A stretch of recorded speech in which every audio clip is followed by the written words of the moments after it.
Hello, everybody, and welcome back to the show. This episode is brought to you by The Wellness Paradigm, a holistic health coaching company shifting the way that women understand and heal their bodies. Through bioenergetic testing, functional lab testing, and functional nutrition, we uncover what traditional approaches often overlook so you can stop guessing, start healing, and finally feel like yourself again. No more one-size-fits-all protocols, just real answers, deep-rooted healing, and the clarity and confidence you deserve to feel incredible. It's time to shift the paradigm of women's health. Now, on to our show. Good afternoon, Terri. Hi, Shannon. Well, I am very excited that Terri is on today. Terri is a wealth of knowledge and has so much wonderful things to share, but she is the founder of BodyMindful, which is a company that blends neuroscience, systems design, and social psychology to help high-achieving executives and organizations unlock sustainable peak performance. And I know that Terri is going to go on to say, all the incredible things she's done in her career and the shifts that she's made. But Terri, I would love for you to explain a little more on who you are and how you got started in this world. Yeah, thank you for that introduction, Shannon. So as Shannon said, I'm Terri Yeh. I founded BodyMindful recently. I primarily work with leaders and teams, both in one-on-one settings and in a team leadership development setting. Prior to getting here, though, I actually spent a decade in operations leadership at some of the world's largest game studios and tech companies. And that's really where my kind of approach with neuroscience, with systems design, and with social psychology was born, because at these places, it was very, very hustle oriented, where burnout wasn't just common, it was really worn as a badge of honor, right? The more tired you are, the more exhausted you are, the busier, more like packed your calendars are, the more quote unquote valuable you are, right? The Yep. more value you're creating. And so that really wasn't working for me. I spent years believing the advice that to be successful as a professional, to be a high performer, that's the model that you have to follow. But really, what all that got me was I was exhausted. I would often be comatose on the couch. I would literally have to have lights off because I was just so overloaded from all the mental overload, the sensory overload, you name it.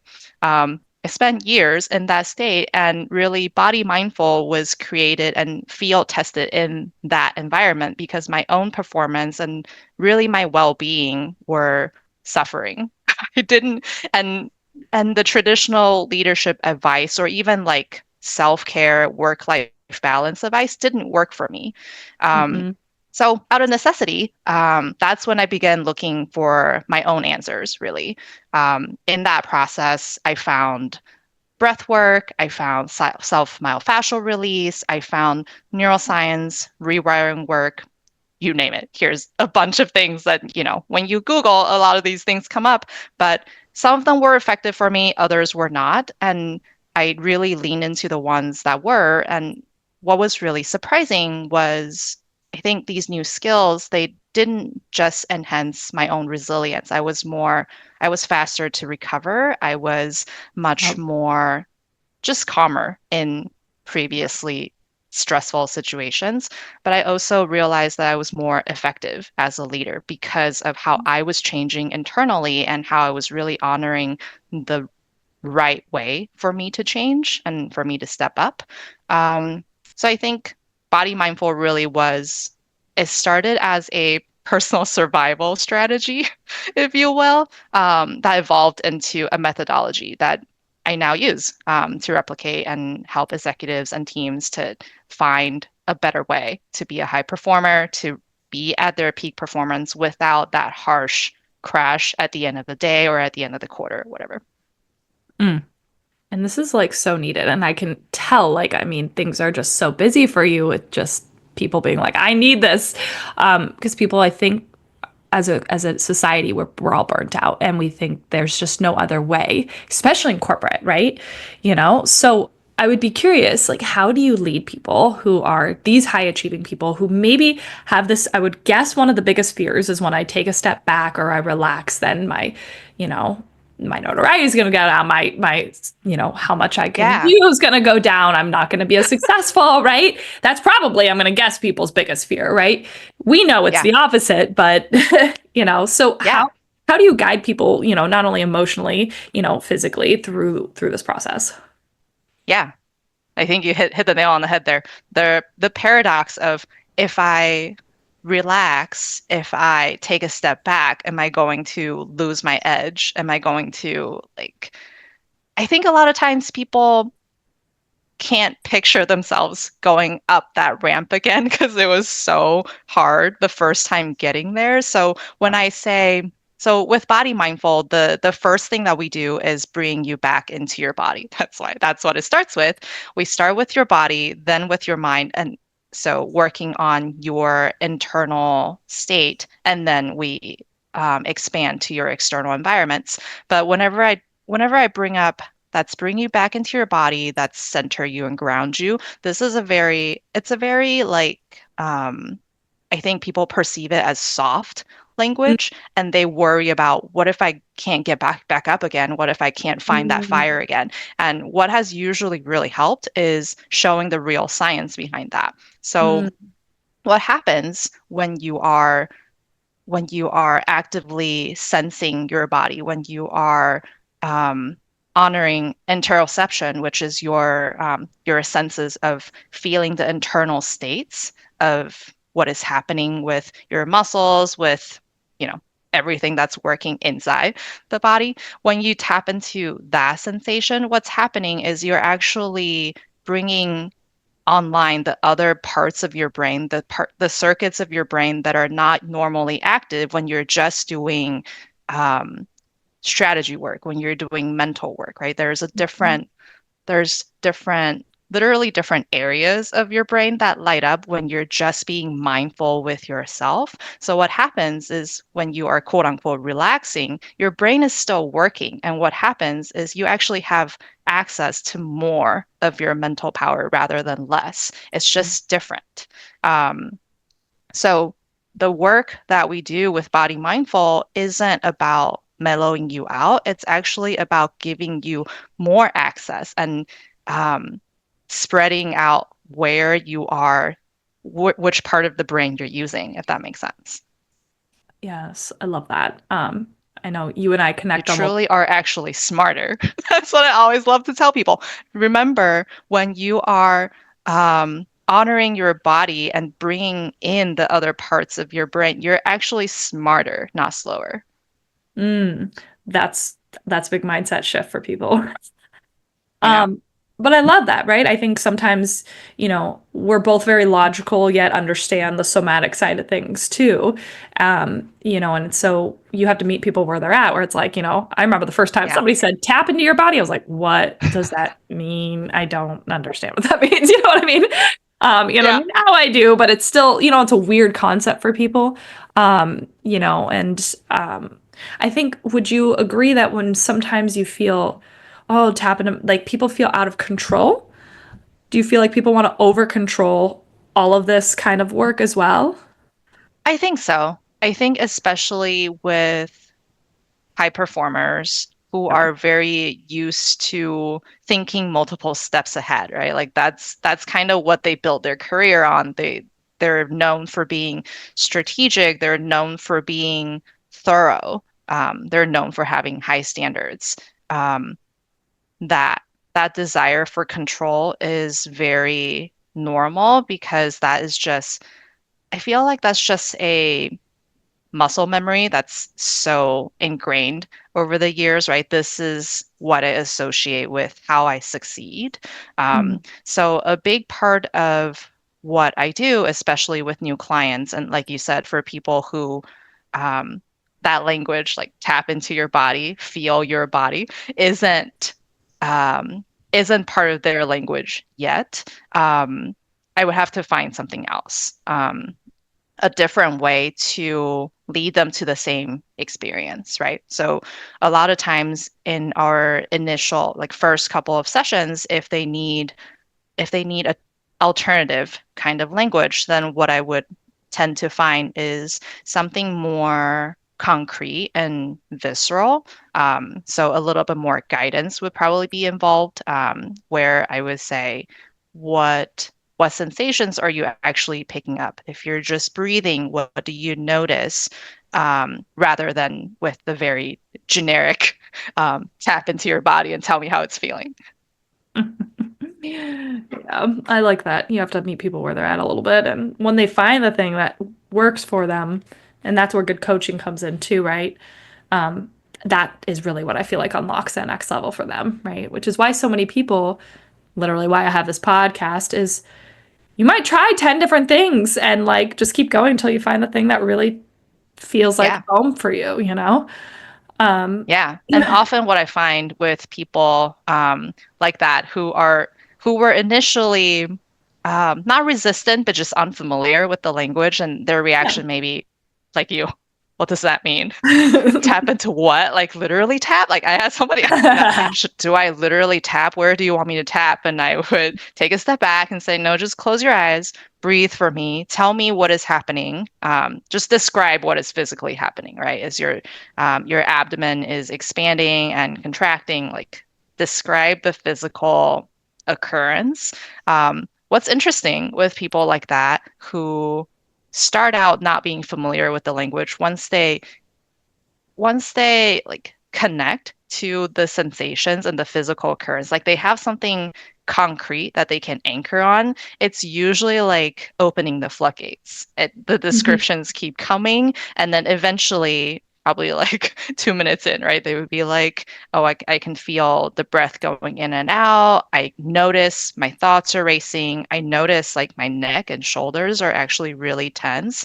And then, so once you get past these concrete answers, the floodgates open and they say, oh, I actually feel like there's a little bit of a pinch, or like I feel like I want to move around, and things that are not strictly logical or not at the surface level to be accessible in the beginning. That process usually goes very, very quickly to that level of self-awareness because I think we all crave that. We just didn't know. Yeah, yeah, for sure. I feel as if many, especially high level, executive CEOs, are just very disconnected, but you don't realize it, right? You turn off pretty much everything and just achieve, Just keep this going. this is the part that works. Let me just keep leaning on this. Yeah. What are some of maybe some powerful transformations or little mini, even doesn't have to be huge, like little shifts that you've seen when you incorporate these kind of methodologies into people's worlds that maybe have not really been exposed to any of this kind of work? Yeah. I think I always love this example when, so a client of mine who, when he first came, he really described his kind of dilemma as I'm just so exhausted. I'm so tired.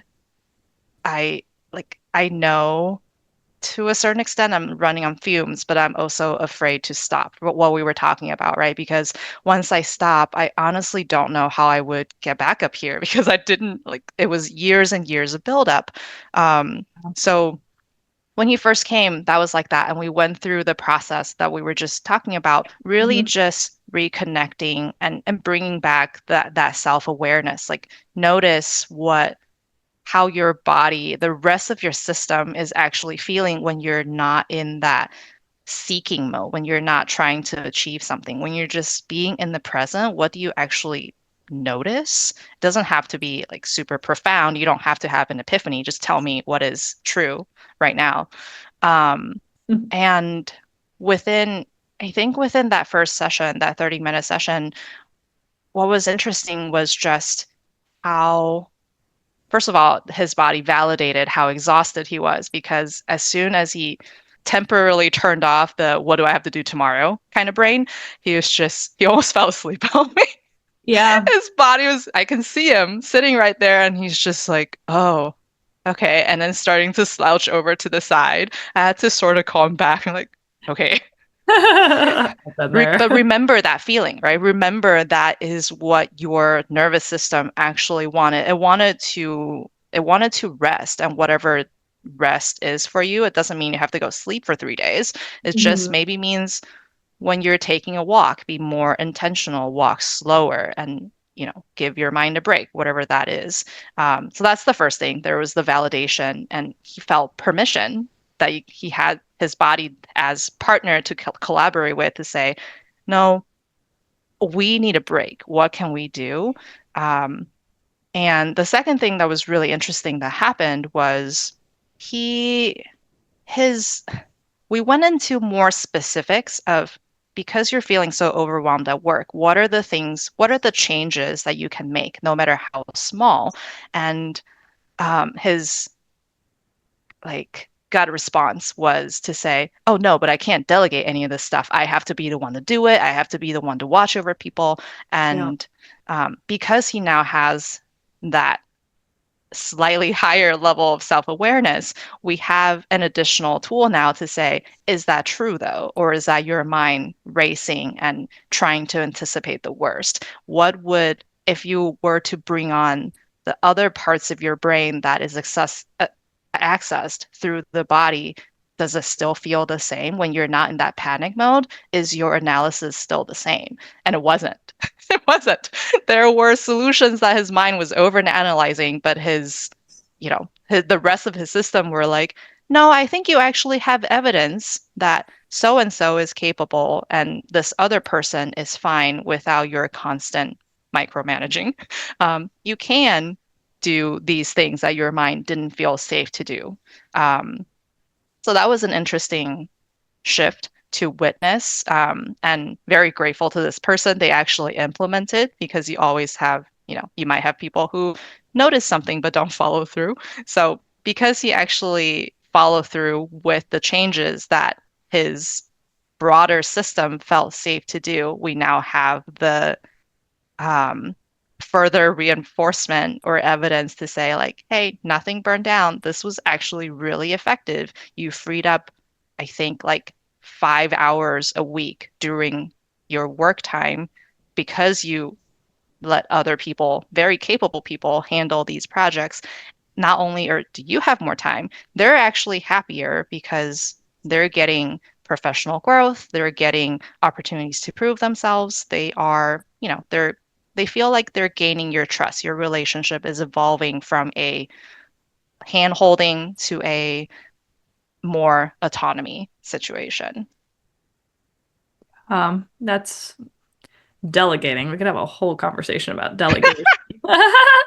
How important that is, but all the stories we tell ourselves that we can't do this. This has always been the way, and it doesn't have to be the way going forward, right? Yeah, At some point, you have to learn how to delegate certain things in your life, or else your burnout ain't yeah, gonna get any better. There's only so yeah. much capacity you have in hours of the day. And that's part of that control that we were talking about, Oh, right? yeah. Like you have to sometimes your mind isn't really comfortable with giving up control because it's just so used to analyzing all the possible situations. You have plan A, B, C, D through Z, but then your broader system may actually be like, no, but we noticed that this would actually be okay. Give us a chance. I would be curious, besides, I don't want to say it's easy, but, walking through like, is this true? Where are places that we can, release a little bit of delegation? What are some other things? Because control's a big one, right? For a lot of high Hmm. achieving people. And it's one of the biggest things I feel, I was guilty for anybody listening. Like, I feel you if you're in this too, right? Like, you think this surrender, just release, you Yeah. really can't do, it's very difficult to do. So, what are some other things you maybe would say or guide or do to help somebody feel a little more comfortable? I don't want to say releasing control because that's very scary, but doing a few Hmm. more things to release some of that weight on their body and their mind because obviously it's impacting them on a much deeper level than they realize. Yeah. I think it's not like you said, if we frame it as releasing control, I usually get the recoil, Yeah. the instant recoil, like, what do you mean? Yeah. What do you mean releasing control? But this is all mine, like whatever. Or the Um, I'm not controlling everything. That one's a I, fun one. yeah, there you go. There's that. There's that. That's the other reaction too. So you get that recoil and you get that, like, once you get that recoil, it's really hard to come back because you're now having to work through that added layer of resistance. Yeah. But what I found to be helpful, I think, in these kinds of scenarios where it's um, the mind wants to control, or not even control. I think it's naturally craving certainty. It wants to know that you'll be okay. On the other side of it, control or no control, right? Yeah. Control itself can be a very charged kind of concept and very abstract too. Yeah. So what I've found helpful is it's not about letting go control, as you said. It's really about building deeper self-trust to know that whatever happens, you can Mm, manage what happens, right? You can not come back from whatever is going to happen, but you have the mental, the physical, and the relational resources to make whatever situation successful. It's that self-confidence, is that self-trust that is much more empowering and reinforcing than how do I let something go? self-trust. I love that reframe. Yes. Now, to second that, how can somebody build that self-trust when they don't maybe realize that they're lacking that? They may think that they have a lot of it because it's more of that controlling aspect, but at the deep root, it's really a lack of self-trust. But how do you bring gentle awareness to that, and how do you shift them through it? Yeah, I think the first place I always start is it is with the body and really I think getting familiar with both sides of the spectrum. What does it feel like in the body when you are 1,000% certain that you'll be okay? Because in that particular context, you have a lot of self-trust. What does that, how do you move? How do you feel in that? So that as your baseline that you're trying to recreate as much as possible in every scenario, right? So having that as a this is my target. Um, that helps with awareness to, in other scenarios, recognize, oh, I don't feel like that. I actually feel tension, or I feel um, pinching, or I feel like short of breath or racing thoughts, whatever the patterns deviate from what you had already identified as this is what 1,000% certainty feels like. So Mm. having awareness of both sides of the spectrum is always the first thing because then you can move. You can be more intentional with now I want to move to the side where I have more confidence and I trust myself more, regardless of what my external circumstances are like. Um, so starting with self-awareness, and then really, I think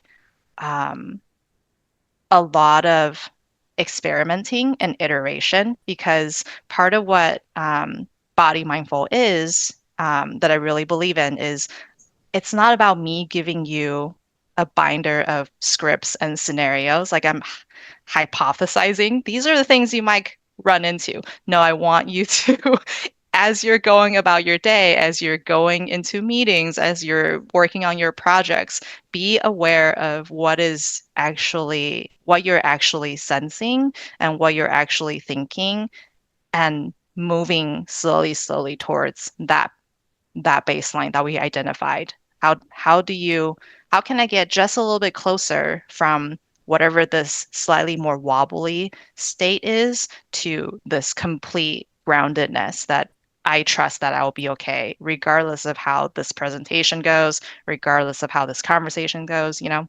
Um, yeah, Yeah, it's a big one. And I feel like it sounds so easy when you it's say it. And it's like actually doing it and realizing like training your brain is just like training a muscle. Like you have to constantly repeat these patterns to rewire and repattern your brain, you know? yeah, yeah. And it's also creating new, I think new muscle memories in all of those daily scenarios, right? Like very quickly, and it actually doesn't take very long. From what I've seen in people, um, within like if you're really intentional, if you notice from the smallest, like lowest stakes things to slowly working your way up to higher stakes, slightly more stressful situations, if you're intentional about really noticing and really moving, however slowly, towards the more confident and self-trusting state, it takes 2 weeks of intentionally being in that in every scenario, in every interaction. Um, then you start noticing a shift in the sense that it's much faster to switch over, it's much faster to move forward. You're moving in much bigger increments because you're now more used to, and um, you have like that automatic recall, almost like when you master a Yeah. skill, you almost don't have to think about it anymore. So it can be fast, but it does take intentionality, especially when it starts, like learning any new skills. For sure. Well, I think, to kind of wrap things up, what would be, I call them little nuggies, little nuggets of information. What would you kind of say if somebody's listening to this, maybe in this hustle culture, wants to change, really like some of the things that you had mentioned, but what would be one kind of big takeaway that you would want to leave them with? I think, if nothing else, remembering that being an effective leader, in whatever sense of the word, Hmm. is really about personal mastery. It's really about empowering the body to be a co-pilot of your brilliant mind that's gotten you this far, right? It's not just a silent passenger. Um, Let it drive with you and know that when you bring it on board, you're actually smarter for it, not slower. Um, yeah, and really mastering that body-mind connection not only helps you perform better in all the areas that you care about, you actually feel better as you're doing that too. So who wouldn't want that? Um, yeah, and that's what Body Mindful really is all about. We believe that when leaders in organizations and communities, even in families, when you do this internal work to be that connected leader, that's how we transform cultures, families from the inside out. Awesome. So wonderful. Well, thank you for coming on here, sharing all your wisdom with us. And if somebody wanted to connect with you, where can they find you? Yeah. Um, I would say the best way is to visit my website at it's bebodymindful.com. Take the High Achievers Flow Code assessment. This is something that I designed that will quickly give you your unique strength and success patterns so you can see what you're currently doing. Is that really fueling your momentum, or is that actually stalling your growth because you're stuck in just the one mode? Not knowing there's so many other levers that you can actually pull to be a high performer in a way that feels much better. Mm-mm. Love that. Well, if you guys listening, first of all, thank you for listening. If you found this helpful, would love if you left a review, but also feel free to connect with Terry or I over social media. We love to hear a little, feedback on if something, hit home specifically for you. But Terry, thanks for spending the afternoon recording with me over here, and thank you guys for listening, and we will catch you guys on the next show. Thank you for having me.